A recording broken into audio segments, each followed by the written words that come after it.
Hi everyone आपण मैंने समस्त जानिथिबे आज होची भाई भंडा तेणु मो भाई पे मिठा और ड्रेस नहीं गले ता घर को आ देखले मो कुलांगार भाई खाइबा पे बसी आ मो माउसी भी बहुत सुंदर सुंदर आइटम करथिले आमे समस्त खाई बाहर थिलो कखड़ा स्कूल ले जेहेतु सुरभि कार्यक्रम चलथिला तेणु मो भाई माने मो कुलांगार भाई जाइथिला गीत गाइबा पई आ से सेकंड भी मध्ये हेतिला तापर से डांस भी चलथिला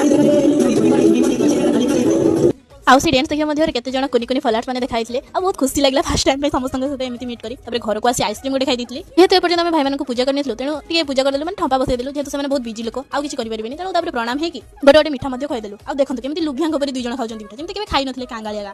एठी भाई भंडा कार्यक्रम शेष करी आमे माने भारतलो गोटे मेला जोटा कि रणकोठा बंगला रे होतला आ ओई मेलाटा काली पूजा उपलक्षे बसितला मैं प्रथम ठाकुरन को दर्शन करथिले देखंतु केते सुंदर सुंदर मूर्ति छि पूरा बहुत सुंदर आ ये मेला रे मोर जति जण फॉलोअर्स देखा नथले ताठु बेसी हेटर्स देखा आ थैंक यू समस्त को मते एते सपोर्ट करथबार तुम माने हेटर हेलो तो कोन हैला मते सपोर्ट करछो आ तुम माने करे सपोर्ट में आज मो 15k फॉलोअर्स भी कंप्लीट हे गेला जाऊ तुम माने हेट करिकि मो वीडियो देखछो थैंक यू समस्त को नेक्स्ट आमे गुपचुप खाइले तापर मक्का तापर पुनी गल्ला खाइले गोटे आ मेला जे माने खाइबार लॉटरी लागेला तापर स्प्रिंग पोटैटो खाइले नेक्स्ट आमे आइसक्रीम खाइ घर को पळे आसले टाटा।